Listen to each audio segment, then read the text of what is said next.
Would you now agree inappropriate comments? Yeah, of course I'd agree it's inappropriate. Not clever. By no means did I expect it to, take this course.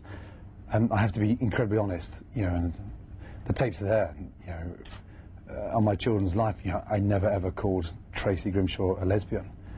Having a reference, to innuendos, a picture of a pig, was not clever. Mm. But I'm going to put my hand up in the air and, apologise for hurting her feelings. But also, on a personal front, it was never a vicious attack like it's been played out to be. I made a strong attempt on Saturday to contact her, and I suppose like any, sort of petulant teenager gets frustrated when you get ignored. And the whole thing just escalated. Mm. It was done in a joke fashion, and it was in conjunction with, an outbreak of swine flu. I felt ill when I first arrived here, and I had a picture of a pig that wasn't anything to do with Tracy, but there's a cross-reference to it 2 minutes later. So it was tongue-in-cheek at the time, clearly not clever now, but more importantly, somewhat mortified that this whole thing has just exploded. It was stupid, and it was very careless, but it was not there to hurt in any way. But it did. It hurt Tracy, it hurt her mum. Listen, I've had my mum on the phone this morning. So when your mum rings you, and it's, a bollocking down the telephone, then of course, yeah, you start to get the picture. What'd she say? She was disgusted, and she wanted to know what actually happened.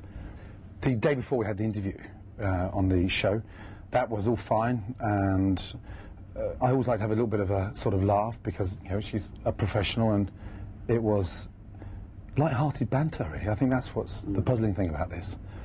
The following day, doing the demonstration, we had a picture of this lady on all fours, and it was like an effect of a swine flu. And someone cross-referenced, Tracy. I turned around and said, "You're going to get me into serious trouble." That's not the case. I did not say that was Tracy Grimshaw on that picture. And then the whole thing just sort of, took on a different course. I mean, you're a clever man, Gordon. Yeah. You say what you did is not clever, but you're a clever man. You know when you've pushed the button too far. That's my, maybe, level of over-assertiveness in a way that it becomes, somewhat stupid. Mm.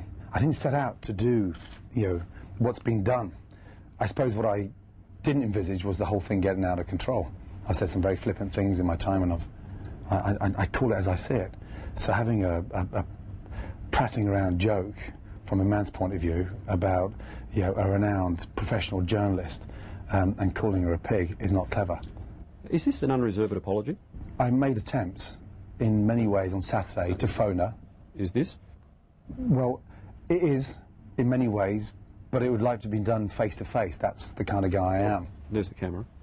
It was very weird saying, I'm going to say face to face. I'd rather Tracy was sat there than you. Well, Tracy's going to be looking at this. Right, okay. I'll just finish my sentence and I'll come on to that. Yeah. So, it was not just stupid, but at the time you're in front of an audience of 3,000, you are creating a laugh, you get carried away in the moment, and then you don't have time to edit what's being said when you're live. So, Tracy, where do I start?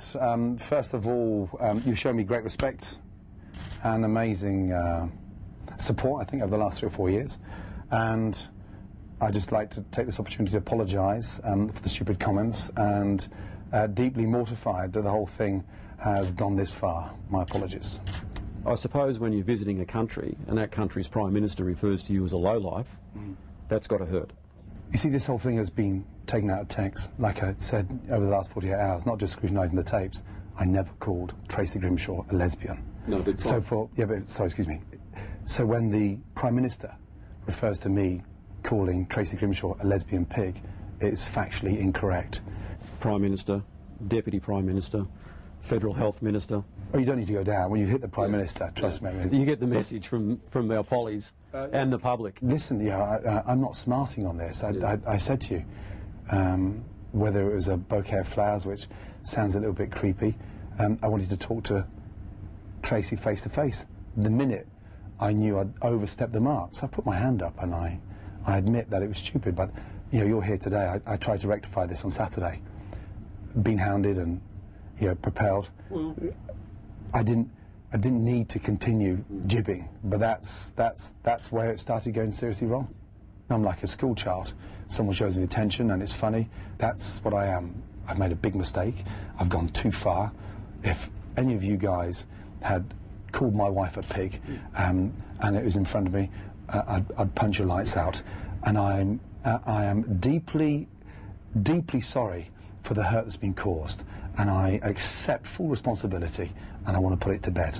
Is humble pie normally one of your specialties? Humble pie is something that, from this day on in, is something I'll be eating for breakfast for the rest of my life. One final word now on all of this, and believe me, it'll be brief. I didn't expect Gordon Ramsay to apologise. I didn't ask for it, and I didn't think it would help. But it has, and I accept it. I told him that in a phone call he made to me just a short time ago. The reason I didn't take his call on Saturday was that he was insisting through third parties back then that it was all just a joke, and I really wasn't interested in debating the toss with him on whether or not I had a right to be insulted. I didn't believe an apology was on offer that day, and his escalating attacks over the next couple of days convinced me that conclusion had been right. He told me today he kept sniping because I hadn't taken that call. I believe it's taken a lot for a bloke with Gordon's sort of personality to turn around from all that he's said in the past 4 days and offer what he has today, and I appreciate it.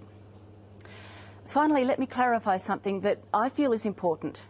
In all of the insults that were flung around during these days, the insinuation that I was gay, whatever word was used, was not one of them. Some of my best friends are gay, and their homosexuality is as irrelevant to me as my heterosexuality is to them. I addressed it on Monday night purely because I wanted to rebuke him for taking a potshot at my private life when his had been so clearly off limits. Our conversation today was polite and genuine, and I'm glad of it. I really don't plan to say any more.